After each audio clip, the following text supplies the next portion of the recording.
Halo teman-teman Motovun Indonesia, balik lagi di channel ini. Dan sekarang di sebelah saya, di depan saya sekarang udah ada Kawasaki terbaru. Mungkin teman-teman kemarin udah lihat di VT-nya KLX yang 150 terbaru tuh udah ada nongol nih sebenarnya. Jadi udah ada KLX 150 SM nongol-nongol, cuma belum di launching saat itu. Dan sekarang akhirnya PT Kawasaki Motor Indonesia secara resmi memperkenalkan new KLX 150 SM. Jadi udah nggak pakai embel-embel The Tracker lagi. The Tracker sudah punah, sudah tutup usia, digantikan dengan KLX 150 SM. Kira-kira apa aja yang baru di motor ini? Mari kita lihat.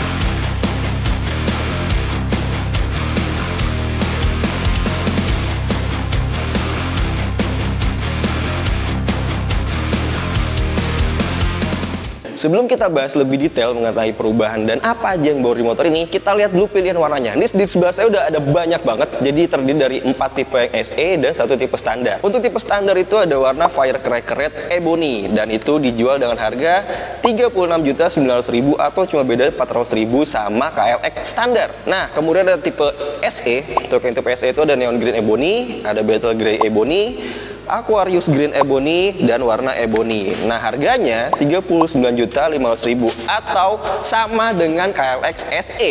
Nah, langsung aja kita lihat detailnya apa aja yang baru dari motor ini. Nah, ini dia teman, barisan dari new KLX 150 SM. Hal pertama yang bisa kita lihat adalah bodinya baru ya. Lihat nih, ini body-bodinya nih cheerful banget, dua warna ini nih. Jadi neon greennya ini ebony, terus juga ini tadi apa ya, biru-biru itulah. Lihat di sini strippingnya juga dia ada 2 tipe atau ada 2 model teman-teman. Kalau yang ini nih sama nih, sama yang abu-abu, strippingnya sama, model strippingnya gitu ya, tulisan KLX-nya. Tuh bisa dilihat, terus bawahnya ada 150 SM penanda sebagai identitas barunya dia karena udah bukan The Tracker lagi namanya. Ada 2 model, nah yang ini sama nih, yang hijau sama yang biru sama tuh. Kemudian yang ini keren sih, ini beda nih modelnya nih. Selain dia ke samping gitu dengan tulisan KLX yang cukup tegas, juga warnanya bisa berubah-berubah teman-teman. Jadi tergantung dari kita ngelihatnya gimana. Jadi beda sudut cahayanya, warnanya juga bakal beda. Ini apa ya warnanya? Ini dari sini warnanya pink. Kalau di sini warnanya kayak kebiru-biruan atau kayak putih gitu, biru muda lah. Tuh. Ini keren banget. Padahal ini cuma dekal doang teman-teman. Ini bukan yang catnya ya. Tuh ini dekal. Cuma bisa berubah warna. Ala-ala hologram gitu. Ini keren banget sih. Dan nggak ketinggalan ada 150 SM. Bodinya yang paling kelihatan tuh spakboard depannya teman-teman. Jadi spakboard depannya kelihatan lebih panjang. Jadi dia kayak lebih proporsional sama rodanya ini, ring 17 incinya. Tuh. Kelihatannya lebih padat juga, apalagi throatnya lebih lebar. Kalau kita ngeliat frontal di sini, tuh gede banget, lebar banget, bahkan sampai sisi dalamnya tuh kelihatan tuh. Tuh ada kiproknya, kiprok baru juga, lebih gede. Ini lebih lebar tuh. Kemudian dia juga lebih panjang ke bawah. Nih, jadi karbunya lumayan masih ketutup. Tuh bodinya nutup rangka lebih banyak dibandingkan sama The Tracker ya, yang lamanya itu. Nah, speedometernya udah digital teman-teman. Tuh, latarnya orange. Kemudian ada informasi odometer, bisa kita ganti jadi trip A, trip B, sama jam. Tuh. Kemudian di sini ada kapasitas bensin, speed meter, dan ini untuk sein dan lampu jauh ya. Tuh. Seinnya masih bohlam, cuman lampunya udah LED. Wih, keren banget ya. Kesan modernnya cukup berasa lah, apalagi desain tamengnya tuh, desain covernya lebih tipis. Jadinya nggak terlalu gondrong ya. Tuh. Bagus lah, lebih proporsional, lebih keren di sini. Kemudian kita ngeliat lagi tuh tangkinya baru. Jadi ini nggak beda jauh sama kayak KLX yang kemarin ya. Perubahannya, body, tutup tangkinya beda. Udah ada penutup buat kuncinya, jadi nggak gampang kotor nih lubang kuncinya. Karena ada penutupnya di sini.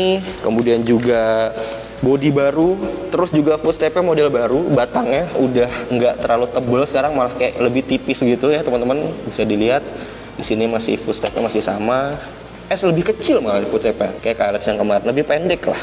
Kemudian di belakang kita bisa ngeliat warna silencer knalpotnya berubah teman-teman, dari yang tadinya silver sekarang full black ya, mulai dari leher knalpotnya sampai ke silencernya full black. Cuma ada nih tamengnya yang masih warna silver, jadi lebih kelihatan lah bentuknya. Kemudian bodi belakangnya juga baru tuh, bisa dilihat dia ini kalau dilihat lebih panjang ya, melewati lampunya nih. Jadi lampunya sekarang berada di bawah bodinya, lebih ketutup tuh. Jadinya juga kesannya lebih padat, dan ketika dilepas maka akan kelihatan lebih racy, lebih sporty. Terus kita lihat lagi ke belakang, spakbor belakang juga lebih pendek dibandingkan yang sebelumnya. Jadinya kayak apa ya? Kayak bondol ya, kayak cewek bondol ya dia. Cuma keren sih, lebih sporty. Cuma ya takutnya akan lebih nyiprat aja nih kalau lagi di musim hujan ya, kasihan yang belakang gitu. Terus kaki-kakinya sama, dia pakai ring 17 inci depan belakang. Yang belakang ini velgnya aluminium Takasago Excel, depan belakang Takasago Excel. Belakang lebar 3 inci. Nih, lebar 3 inci dan bannya 120/70. Kalau yang depan ini lebarnya 215 inci ya, dan pakai ban 110/80. Yang membedakan dia sama KLX juga adalah nih diameter disc brake ya teman-teman. Nah, dia cakramnya 300 mm dan model flower gini ya, atau kembang. Jadi nggak yang bulat biasa, tebal 3,5 mm, semi floating. Jadi untuk keperluan supermoto atau on road ini udah oke banget sih. Kalipernya Nissin 2 piston. Kalau yang belakang dia ukurannya 220 mm dan juga kaliper 1 piston kecil. Dari segi kaki-kaki seperti itu sih teman-teman. Jadi masih sama banget kayak The Tracker yang lama gitu ya. Tuh, dia ada ini juga, ada pelindung rantainya nih, nempel sama swing arm. Bahannya plastik, kuat banget sih tapi ini tebel.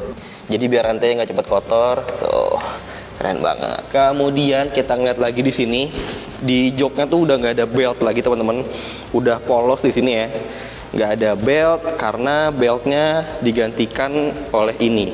Jadi biasanya belt itu buat mindahin motornya saat parkir. Sekarang mindahin parkir dari sini karena toolkitnya tuh udah pindah teman-teman. Nah, toolkitnya sekarang mepet ke body gini. Jadi di sini tuh udah ada ruang banyak banget buat megang rangkanya saat mindahin di parkiran. Tadinya kan toolkitnya di sekitar sini ya, kurang lebih ya.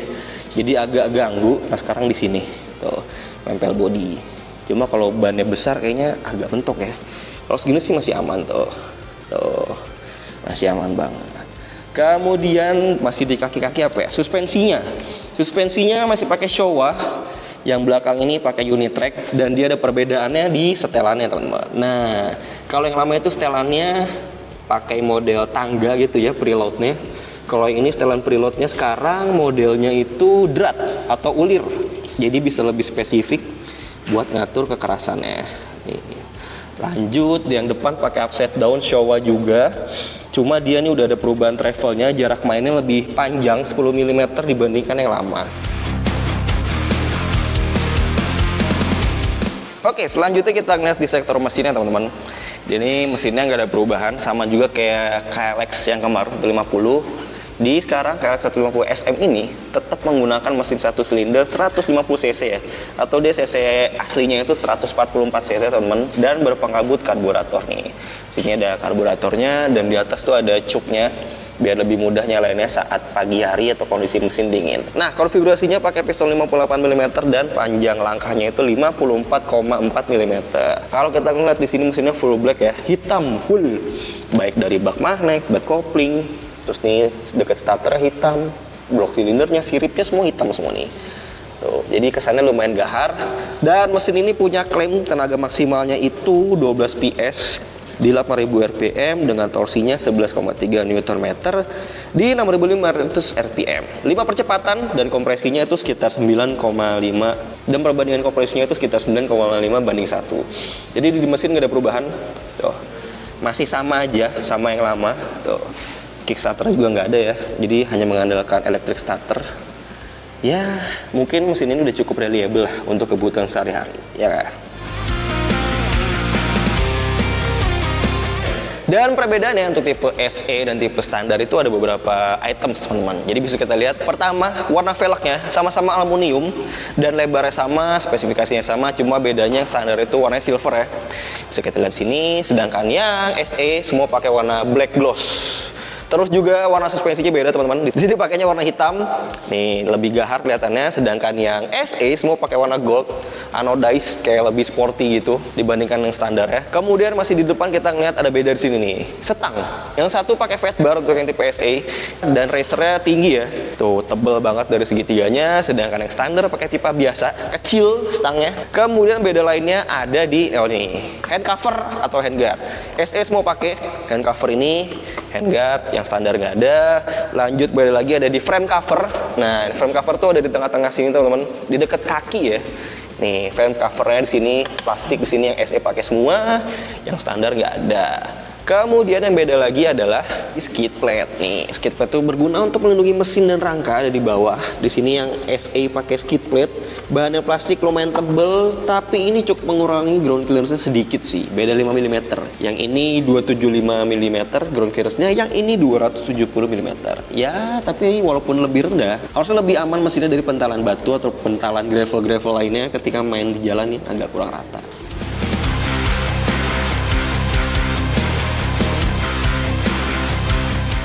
Dan gimana dengan posisi berkendaranya? Harusnya sih nggak beda jauh-jauh banget ya, sama The Tracker yang lama. Karena secara desain jok pasti sama, ramping. Tingginya juga kurang lebih sama, 840 mm. Kemudian posisi setang juga tingginya harusnya mirip-mirip sih gitu kan. Dan tentu aja tangki 6,9 liternya tetap punya desain yang ramping untuk kita upgrade. Mari kita coba langsung. Saya dengan tinggi 170 cm, mungkin saat naik awal tuh agak jinjit ya. Cuma ketika kita duduk, nah ini salah satu keenakannya motor-motor tipe trail gini ya, tipe-tipe yang tinggi gini. Karena ketika dinaikin tuh pasti ambles tuh. Suspensi belakangnya enak banget, redamannya cukup lembut dan suara gasnya tuh kedengeran banget pas dia ambles gitu ya. Pss, pss, gitu. Terus yang depan juga kalau berkaca kayak Lex yang baru kemarin, suspensi depan yang diameter AC 32 mm ini punya travel 10 mm lebih panjang sih harusnya. Dan redamannya juga cukup enak, nggak ketemu bottoming. Panjang lumayan ya. Dan redamannya cukup lembut.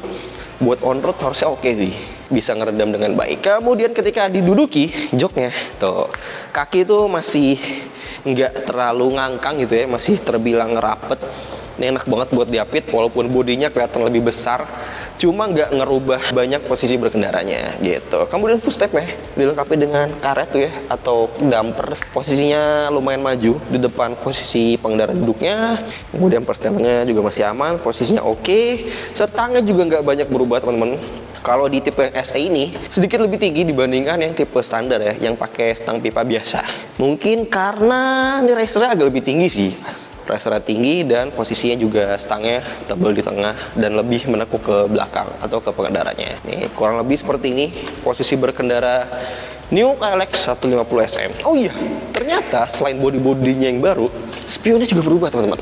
Jadi ini spionnya mirip kayak KLX yang baru kemarin. Modelnya sekarang model bulat, padahal yang lama tuh lebih keren ya menurut saya. Modelnya kayak segi 5 gitu tuh, keren banget kayak model yang lama. Kayak lebih sporty aja gitu. Kalau itu kayak trail banget dan kesannya kayak retro gitu ya. Menurut gimana? Bagus nggak? Untuk di tipe SE ini kan tadi udah saya ceritain kalau dia ada beberapa opsionalnya yang kepasang ya, beda main tipe standar. Dari itu ternyata cukup ngebuat bobotnya naik, tapi cuma 1 kilo.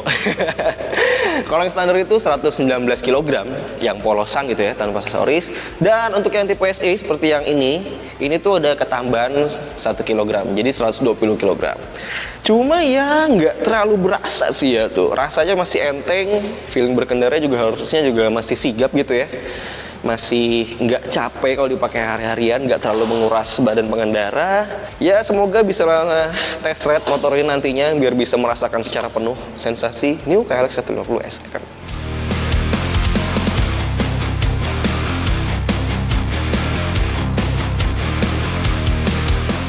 Kurang lebih seperti itu teman-teman, apa aja yang baru, seperti apa detailnya dari Kawasaki New KLX 150 SM. Menurut teman-teman gimana dengan harganya yang ternyata mirip banget sama KLX ya? Dan itu tinggal pilihan kalian aja, mau yang sering main di tanah off-road atau lebih sering main di on-road pakai KLX 150 SM. Karena kalau kalian ngerakit wheelsetnya itu kan mungkin butuh dana 2-5 juta gitu ya, tergantung merek yang kalian pakai lah. Cuma dengan adanya KLX biasa dan 150 yang SM ini harganya mirip, jadi mending langsung ditentukan dari awal aja. Mau main trail bisa pakai new KLX 150 yang baru, atau mau main yang on-road untuk dipakai sehari-hari bisa langsung pakai KLX 150 SM. Kalau gitu makasih teman-teman yang udah nonton. Jangan lupa di like, di komen, di subscribe channel Motovun Indonesia. Bisa mampir-mampir juga ke channel TikTok kami yaitu Motovun Indonesia untuk melihat beragam konten motor yang lebih variatif. Kemudian bisa mampir-mampir baca-baca artikel di autovun.co.id. Kalau gitu sampai jumpa di video-video selanjutnya.